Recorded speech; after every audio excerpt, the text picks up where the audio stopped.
agora a primeira reunião técnica da Força Tarefa para estabelecer uma aliança global contra a fome e a pobreza. Foram 3 dias de reuniões com ampla participação dos membros do G20, países convidados e organismos internacionais. Eu estou aqui com o chefe da assessoria internacional, Renato Goldinho, e com o coordenador-geral de Segurança Alimentar e Nutricional do Ministério das Relações Exteriores, Saulo Seolim. Eu vou passar a palavra para eles contarem um pouquinho como que foram esses 3 dias de reunião. Bom, obrigado, boa tarde. Eu acredito que foram 3 dias muito produtivos. Nós tivemos em todos os dias ao menos 200 participantes, entre todos os membros do G20, os convidados e os organismos internacionais que participaram também. No primeiro dia nós tivemos a apresentação aqui do ministro Wellington Dias, do MDS, e depois, no segundo dia, tivemos a apresentação dos 4 informes que foram pedidos pelo Brasil e escritos por agências internacionais sobre 4 pontos muito importantes e necessários aqui para a nossa discussão, que vão desde como aumentar sustentavelmente a produção de alimentos, até como aumentar a resiliência dos países e as formas de combater a pobreza. Então, as próprias agências apresentaram os documentos e teve uma discussão entre os países sobre os resultados, e essa discussão vai servir para a gente para formatar o que virá a ser a Aliança Global.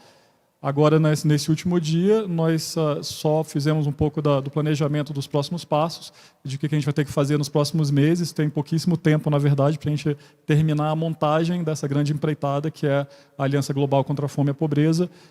Nós teremos que fazer a parte principal aí da estrutura do que virá a ser a aliança, que é a montagem de uma cesta, uma lista de políticas que devem ser implementadas pelos países, que são políticas que já tenham sido implementadas por países como o Brasil, por exemplo, e outros que já tiveram políticas bem-sucedidas de combate à fome e à pobreza.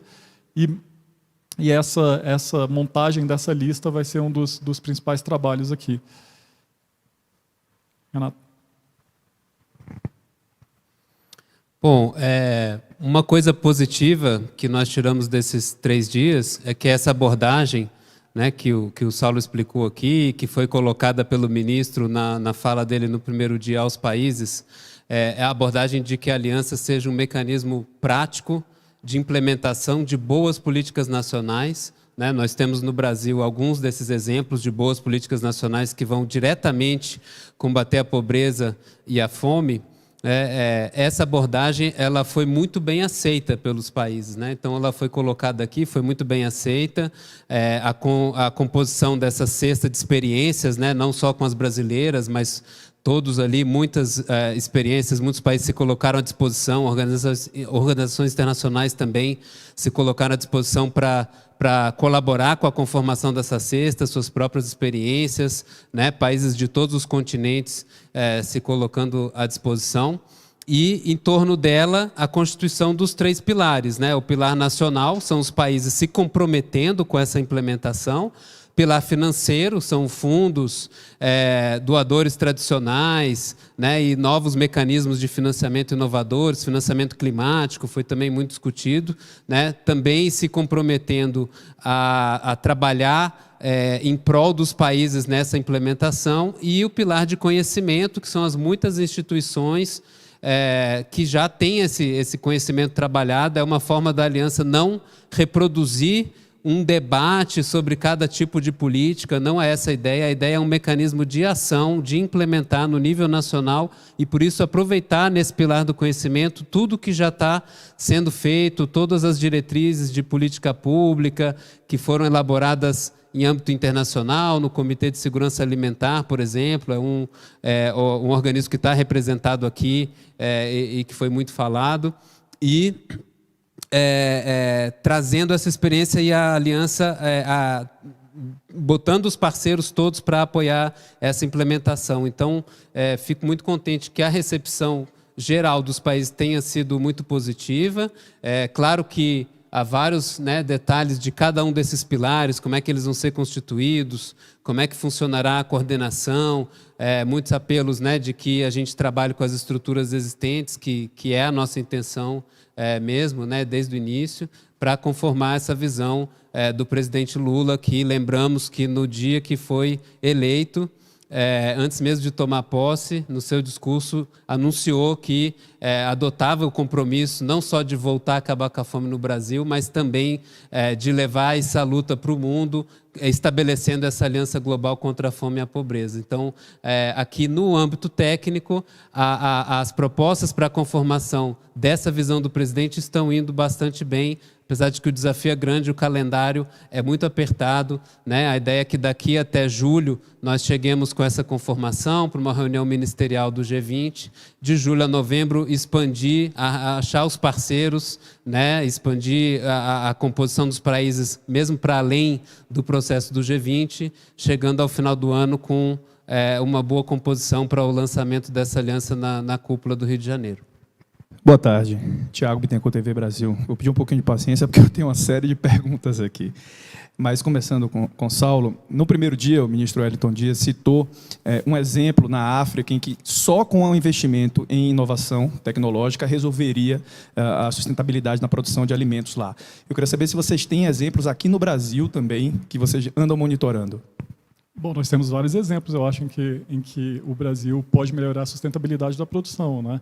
Eu acho que isso não nos compete aqui, enfim, MDS, Ministério de Relações Exteriores, discutir esses programas, mas eu acredito que o MDA, o MAPA, o MMA estão trabalhando em cima disso, né? Eu acho que um exemplo que vem assim à mente é o Bolsa Verde, por exemplo, né? Que é um projeto do MMA muito bem sucedido, em que os habitantes, né, de regiões Amazônia e outras tal ricas em biodiversidade recebem uma ajuda do governo para explorar sustentavelmente, né? Enfim, em certos momentos até suspender as suas atividades econômicas normais para preservar a floresta em pé e, enfim, manter a sustentabilidade dessa região. Bom, Renato, no bloco você fala de 200 participantes hoje, né? São mais de 50 delegações, né? São vários países de realidades diferentes, né?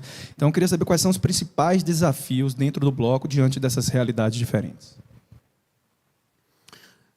Claro que, enfim, com tantas participantes, né, as perspectivas são bastante diversas também.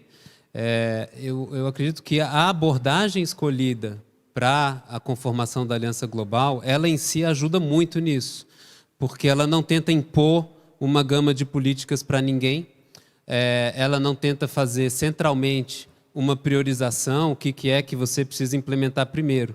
Ela está tentando juntar as ferramentas e os recursos e as decisões sobre implementação, as prioridades, qual é a escolha dentro dessa cesta de políticas, o que é que eu vou implementar primeiro, depois, o que é que faz mais sentido com a minha realidade, como é que eu vou adaptar.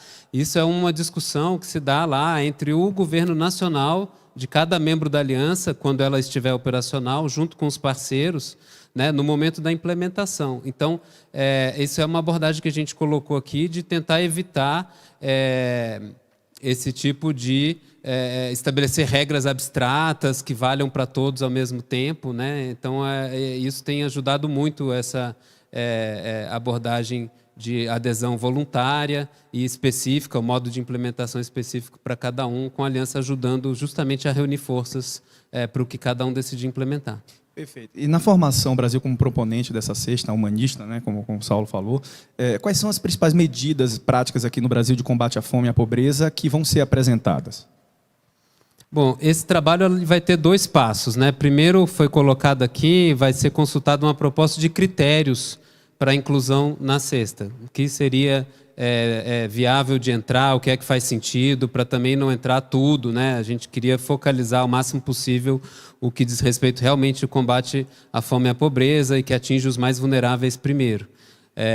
E que tratando também da solução das desigualdades. Então, nós podemos aqui alinhar alguns exemplos muito conhecidos, né, do Brasil, a começar pelo Bolsa Família, um carro-chefe né, suspeito para falar por estar falando do MDS, né, que é o Ministério responsável pela condução do programa, mas muitos outros. A ideia é que, uma vez que esses critérios estão estabelecidos, se abra essa segunda rodada para a conformação dos exemplos, né, nacionais e que se aplicam a outros também. Então, não se trata só de cada país colocar seus programas, mas o tipo de intervenção que a gente vai ver que o Brasil faz coisas que já são implementadas também no México, ou no Chile, ou de forma similar em alguns países da Europa, da África.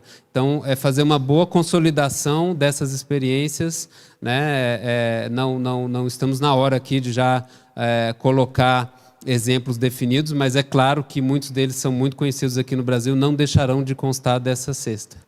Perfeito. Última pergunta. Bom, todos os países que estavam previstos de participar da reunião, isso foi falado no primeiro dia também, participaram da reunião. Agora, qual é a expectativa de vocês da participação efetiva dos países mais ricos, né, nessa distribuição, né, de conhecimento, de investimento também para combater a pobreza no terceiro mundo?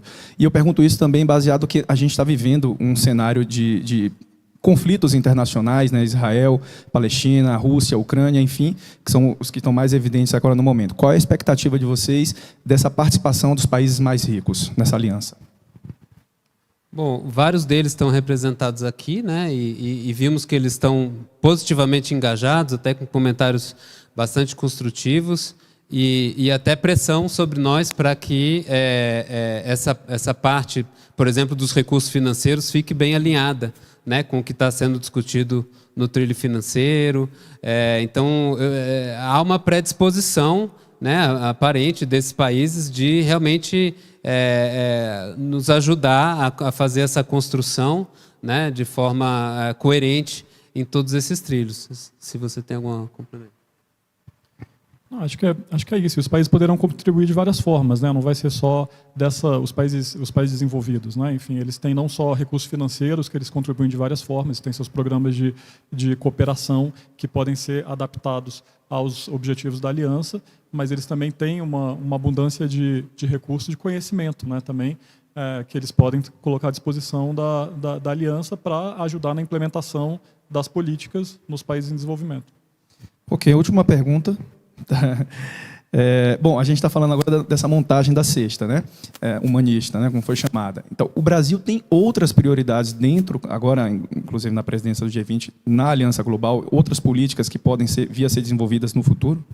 Você diz como políticas brasileiras como parte dessa cesta? Sim, a gente, na própria nota que foi distribuída para os países, né, a gente deu alguns exemplos baseados em experiências brasileiras, né? O Renato já mencionou aqui o Bolsa Família, que eu acho que é, de fato, o carro-chefe e o que vem primeiro à cabeça da gente quando falamos de combate à fome e à pobreza, mas há uma série de outras políticas que estão listadas ali dentro, por exemplo, do Plano Brasil Sem Fome, né, uma série de políticas transversais que envolvem vários ministérios na esplanada e que podem também ser dados como exemplos. Um outro que eu mencionaria aqui, que a gente tem citado bastante, é o Programa Brasileiro de Alimentação Escolar.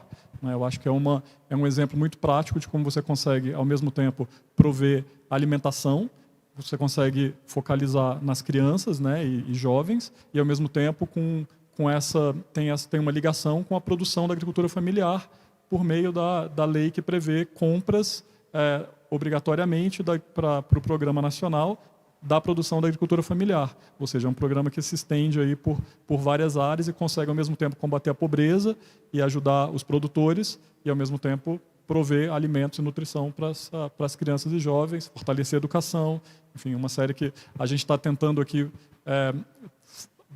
basear o trabalho da Aliança muito no combate à fome e à pobreza, ou seja, o Objetivo de Desenvolvimento Sustentável 1 e 2, mas a gente sabe que eles não estão separados e desligados de todos os outros objetivos, né? Então, qualquer ação que você faz para combater a fome e a pobreza tem efeitos também sobre saúde, sobre educação, sobre questões de gênero, mudança do clima e outros, né?